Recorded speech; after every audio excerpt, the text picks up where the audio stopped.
되고, 졸업을 하게 되면은 무신론자가 된다라는 그런 이야기가, 웃음거리 이야기가 있어요. 그러니까 학교에 들어가서 공부를 하면서 하나님에 대해서 공부를 하는데, 이렇게 처음엔 뜨거운 열정으로 이렇게 배우러 들어갔다가 나중에 졸업을 하고 나서는 이제 그 열정이 시그러들고 그냥 평범해지는 그런 나라는 그런 우스갯소리, 그런 이야기가 있는데요. 왜 이런 말이 나올까요? 왜 이런 이야기가 나왔을까요? 이런 소문이 있을까요? 누구나, 전도사님 같은 경우도 누구나 신학대학원에 또는 신학대학교에 입학을 했을 경우에 마음가짐은 정말 아까 말한 것처럼 뜨거웠었겠죠. 너무나 뜨거웠을 거예요. 하나님께서 나를 성직자가 되게 하시기 위해서, 성직자로 부르셨기 때문에 나는 거룩하게 하나님 앞에 나아가야지, 하나님 말씀에 온전히 순종하며 나아가야지 라고 고백을 하면서 나아가는데, 내 인생을 모든 것에 바치겠다고 각오를 하는데, 이러한 다짐을 했던 사람이 졸업만 하면 신앙이 조금 떨어지는, 이상해지는, 약간 이제 돌아버리는 그런 안타까운 모습을 왜 보일까요? 왜냐하면 아마도 제가 그냥 생각해 보기에는 공부를 하면 할수록 자기 자신이 알던 하나님의 모습이 안 나타나는 거죠. 내가 원하는 모습의 하나님이 보이지가 않은 거예요. 하나님은 이래야 되는데, 하나님은 저래야 되는데, 하나님 우리 항상 신실하게 또 우리를 사랑하셔야 되는데, 공부를 하면 성경을 보면요, 하나님이 엄청난 재앙, 이렇게 벌을 내리시는 것도 보게 되고요, 하나님이 엄청 무섭게 다가오시는 경우도 보여요.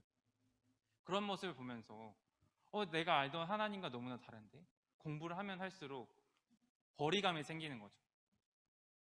즉 우리가 자기 자신이 바라는 신만 쫓다 보니까, 각자 원하는 신만 쫓다 보니까, 하나님만 찾다 보니까 그런 거리감이 생기는 것 같다는 생각이 듭니다.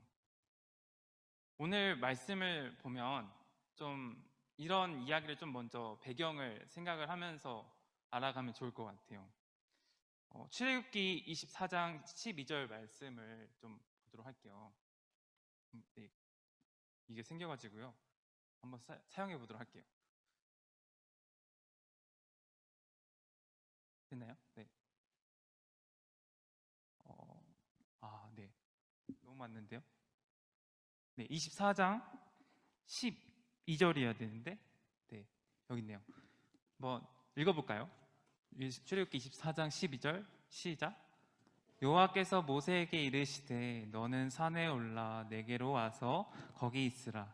내가 그들을 가르치도록 내가 율법과 계명을 친히 기록한 돌판을 내게 주리라. 모세가요, 하나님께서 이 모세에게 계명을 주시기 위해서, 이스라엘 백성들에게 계명을 주기 위해서 모세를 시내산에 불러요. 산으로 보내는 거예요. 시내산에 불러요. 모세는 그 산에 올라가서 하나님과 교제하면서 하나님의 말씀, 계명을 돌판에 새겨진 돌판을 받게 되는데, 이곳에서 머문 기간이 며칠이었냐면은 24장 18절 말씀에 모세는 구름 속으로 들어가서 산 위에 올랐으며 모세가 40일 40야를 산 위에 있으리라. 40일 동안 있었어요.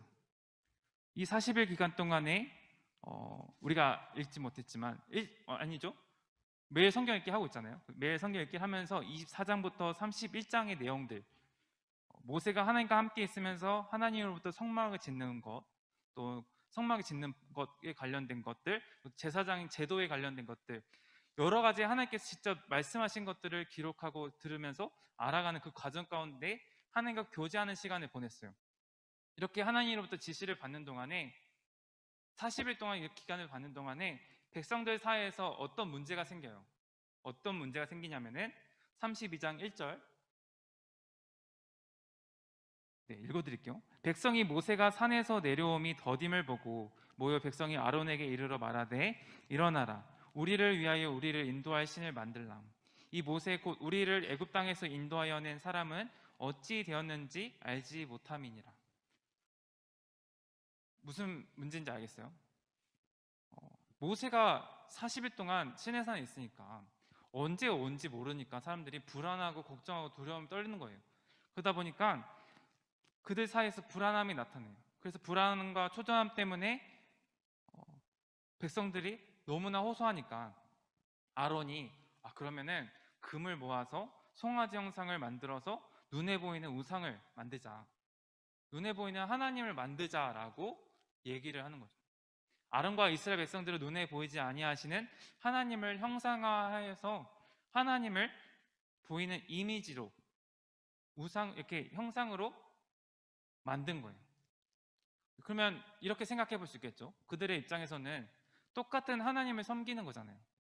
똑같은 하나님을 섬기는 건데 어쩌면 이렇게 금송아지를 만드는 거 괜찮겠다라고 생각해 볼 수 있겠죠. 근데 아니죠. 십계명에서 분명히 절대로 하지 말라고 하는 게 하나님께서 명령하신 게 우상을 만들지 말라. 하나님 외에 다른 것을 섬기지 말라. 그러니까 형상화를 만들지 말라고 말씀하시잖아요. 하나님의 명령에 반대되는 일을 해요. 그럼에도 불구하고 아론의 지도하에 금송아지를 만들고 그 앞에 제단을 쌓고 그 다음 날을 여호와의 절이라고 불러요. 절일이라고 부르면서 그날을 기념하면서 아주 축제를 벌이죠. 절일이라는 말이 무슨 말이냐면은 우리나라 역사에서 절일이라고 하는 것은 왕의 탕신일을 절일이라고 한대요. 그러니까 아주 국경일 같은 날이죠. 아주 기념 있는 날이에요. 그만큼 중요한 날로 생각한다라는 거죠. 그래서 그렇게 금송아지를 만든 다음에 그 다음 날을 여호와의 절일이라고 부르면서 그들이 하나님 앞에 그 금송아지 앞에 우상을 섬기면서 우리 하나님 우리를 지켜주신 하나님 하면서 경배를 하는 거예요. 하지만 이것은 하나님의 계명을 지키지 않은 행위였어요. 그들이 아무리 좋은 의도로 만든 것일지라도 하나님이 원하시는 방법이 아니었던 거죠. 그래서 모세는 하나님께서 내려주신 돌판을 직접 깨트리면서 그 금송아지를 모형인 그 금송아지를 가루로 만들어서 물에 뿌려서 백성들이 먹게 하는 그런 일도 있겠죠.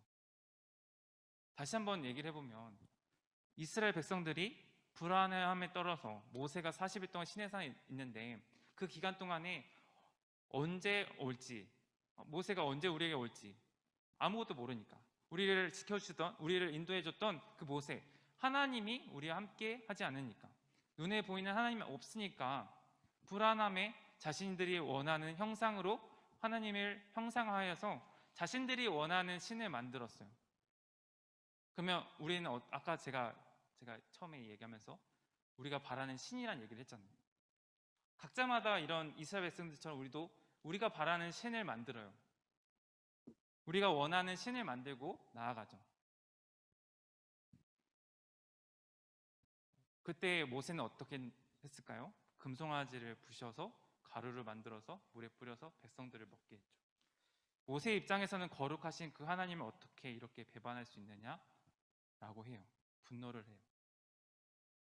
결국에는 너희들이 원하는 신을 섬기는 게 아니라 하나님 자체를 하나님을 섬겨야지 하나님을 예배해야지 어떻게 이렇게 할 수 있느냐 말을 하는 거죠. 그러면서 감히 이렇게 행한 것을 하나님 용서해 주세요. 하나님 용서해 주세요 하고 이스라엘 백성을 대신해서 기도를 하는 모습을 볼 수 있어요. 그게 33장까지의 내용이에요. 하나님 그들을 용서해 주세요. 대신에 주께서 기록하신 책에서 내 이름을 지워버려도 되니까 그들을 용서해 주세요. 간절히 기도를 한 거죠.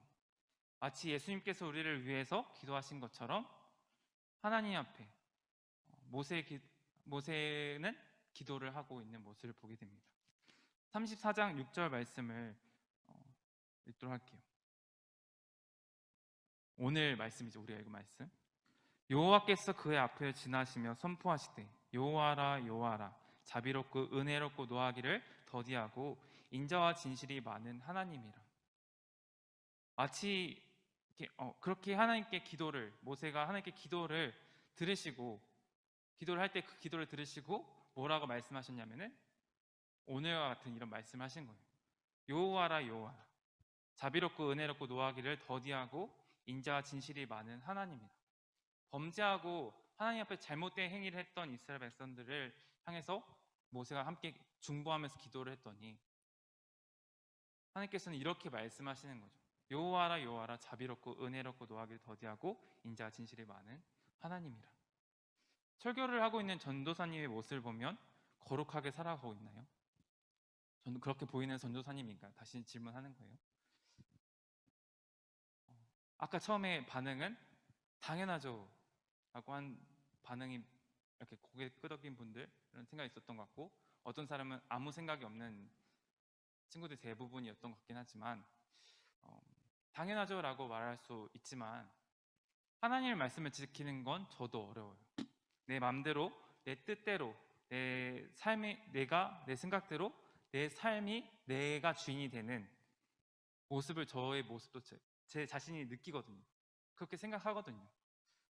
아마 이곳에 있는 친구들도 다 그렇게 생각하고 살아가고 있겠죠. 다 똑같은 사람이니까요. 그리고 우리가 계속 살펴보는 출애굽을 하는 이 이스라엘 민족들을 보면서 왜 자꾸 저렇게 하는 거야? 왜 저렇게 죄를 짓는 거야? 하나님 말씀, 저렇게 하나님 바라지 않은, 하나님이 원하지 않으시는 모습을 왜 하는 거야? 라고 질문을 하면서도 오늘 들으면서 드는 생각이, 비슷한 우리들의 모습이 이스라엘 사람들에게도 비춰지는 거죠. 우리 친구들 이렇게 중등부에 오기까지 그 전에 초등부에 다니고 뭐 유년부 이렇게 단계별로 이렇게 올라오면서 학년을 거치면서 올라왔는데, 그때 같이 함께했던 친구들은 지금 어디 있나요? 참 열심히 했잖아요. 초등부까지 올라오면서 열심히 했었는데 그 친구들 다 어디 갔나요? 어제인가 엊그젠가 어떤 예화, 이제 목사님께서 예화를 하셨던 것 같은데, 이렇게 초등부까지 올라오면서 이렇게 졸업을 하게 되는 거죠.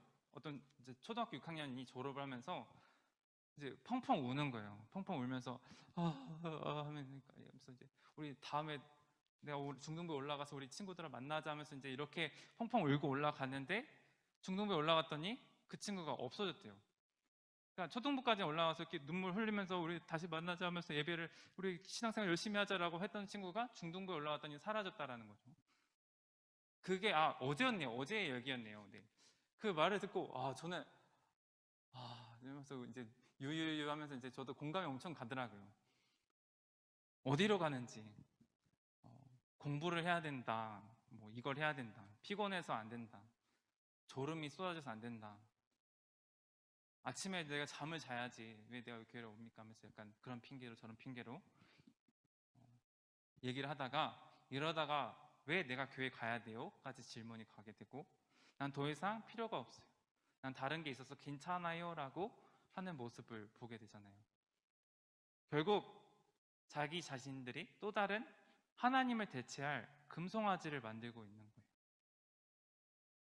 그 금송아지를 만들면서 그렇게 우리는 쉽게 넘어집니다. 각자가 원하는 금송아지를 만들어서 하나님 없어도 내가 우리를 의지하고 인도할 금송아지를 만들면 되지. 그냥 우리가 필요한 것들, 하나님이 없어도 대체할 것들이 너무나 많은 세상이잖아요. 그런데 정작 중요한 것은 하나님이 없으면 우리는 안 된다라는 것을 깨달으면 좋겠어요. 모세는 하나님께 기도를 해요. 이렇게 범죄했을 때 재빨리 기도를 합니다. 그들과 함께 올라가지 않으시겠다고 말씀하신 것을 거두어 주세요. 우리가 2주 동안 이야기했던 나는 이런 하나님이다 라고 선포하신 내용을 최대한 이용해서 모세는 주님 그 놀라운 자비를 보여주세요 라고 기도를 합니다. 그리고 하나님이 이렇게 말씀하시죠. 여호와라 여호와라 자비롭고 은혜롭고 노하기를 더디하고 인자와 진실이 많은 하나님이라. 은혜도 모르고 하나님을 배신한 이스라엘 백성들을 왜 용서해 주실까요? 바로 하나님이 이러한 분이시기 때문이에요. 하나님은 이스라엘 백성들의 죄를 용서하신 것처럼 우리의 죄도 용서하실 것이고, 또 이스라엘 백성들을 하나님의 백성답게 만들어 가시는 것처럼 우리도 하나님 백성으로 살아가도록 하십니다. 우리가 항상 넘어지고 또 실수하고 죄를 짓고, 그럼에도 우리를 용서하시는 것은 바로 하나님이 이런 분이시기 때문에. 물론 하나님은 우리가 생각하는 또 이런 면도 있지만 무서운 하나님도 계시잖아요. 우리가 잘못을 했을 때 벌을 내리시기도 해요. 그렇지만 하나님은 그런 이렇게 교회를 떠나 신앙생활을 이뤄가는 친구들도 다시 돌아오면 언제든지 은혜로 사랑으로 품어주시는 분이 하나님이시라는 것. 그것이 하나님의 사랑입니다. 우리도 하나님께 예배드릴 때, 하나님께 나아갈 때 넘어질 수 있어요. 너무 또 잘못을 할 수도 있어요. 거룩하게 살아가지 못할 수도 있습니다. 하지만 중요한 것은 우리가 원하는 하나님을 찾는 게 아니라, 완전하신 그 하나님, 우리가 생각하는 그 하나님을 찾는 게 아니라 그 하나님을, 오늘 말씀하시는 은혜롭고 자비롭고 인자하시는 그 하나님, 우리가 만들어가는 하나님이 아니라, 우리가 필요하러 하는 하나님이 아니라 그냥 하나님 그 자체를 따라가며 살아가는 우리 친구들 됐으면 좋겠어요. 그래서 어떤 순간에도 넘어지더라도 항상 용서하신 하나님이 우리 가운데 있잖아요. 그 하나님을 찬양하면서 예배하며 나아가는 우리 친구들 되었으면 좋겠습니다. 그 하나님의 사랑이 우리를 항상 인도하여 주실 것이고 우리를 안전한 길로 인도하여 주실 것입니다. 그 하나님을 신뢰하고 나아가는 우리 중등부 친구들이 되길 소망합니다. 네, 함께 잠깐 기도하면서 나오도록 하겠습니다. 하나님 아버지 감사합니다. 오늘 이 시간 가운데 죄를 범한 이스라엘 백성들을 향한 모세의 기도 가운데 하나님이 어떤 분이신지를 다시 돌아보며 나아가기 원합니다. 우리들이 원하는 하나님, 또 우리가 원하는 대체할 무언가 우상을 섬기고 있는 우리들 가운데서도 항상 우리와 함께 하셔서 우리를 인도하셔서 그 인자하심과 은혜로움을 보여주시며 나아가게 하시는 하나님, 우리가 신앙생활을 하면서 또 순간적으로 하나님을 의심하기도 하고, 또는 하나님이 없어도 된다라고 또 다른 우상으로, 다른 것들로 그들의 신앙을 지켜고 그들의 마음을 지켜나가는 가운데 정말 우리가 회개하고 또 하나님 앞에 죄를 회개하고 다시 돌아섰을 때 항상 우리와 함께 하심을 보여주시는 그 하나님의 말씀을 돌아보면서 우리가 정말 기억하고 기억해야 하는 것은 그 하나님의 사랑이 우리를 끝까지 하나님께서 우리를 지켜주신다라는 것을 기억하면서 우리가 회개하고 나아갈 수 있는 우리들 될 수 있도록 도와주시고, 하나님을 바라보며 나아갈 수 있는 친구들 될 수 있도록 도와주시옵소서. 우리 마음 가운데 우리의 믿음이 연약하고 부족하지만 그럼에도 우리 하나님을 돌이키게 하시는 그 하나님의 사랑이 있기 때문에 우리가 이 시간, 이 시대 가운데, 이 예배 가운데, 앞으로의 삶 가운데도 기쁨과 은혜가 넘침을 고백합니다. 우리가 그 하나님을 찬양하며 나아갈 수 있도록 인도하시고, 넘어지더라도 하나님 끝까지 다시 찾는 우리의 신앙이 될 수 있도록 인도하여 붙잡아 주옵소서. 뿐만 아니라 넘어지지 않는 신앙을 가질 수 있도록 노력하는 우리가 될 수 있도록 인도하여 주옵소서. 그래서 이스라엘 백성들처럼 범죄하여서 벌을 받는 것이 아니라 하나님 앞에 정말 항상 순수하게 또 순결하게 나아가는 우리들이 될 수 있도록 인도하여 주옵소서. 감사드리며 예수님의 이름으로 기도합니다. 아멘. 나는 예배자입니다. 다시 한번 찬양하고 제가 봉헌 기도하도록 하겠습니다.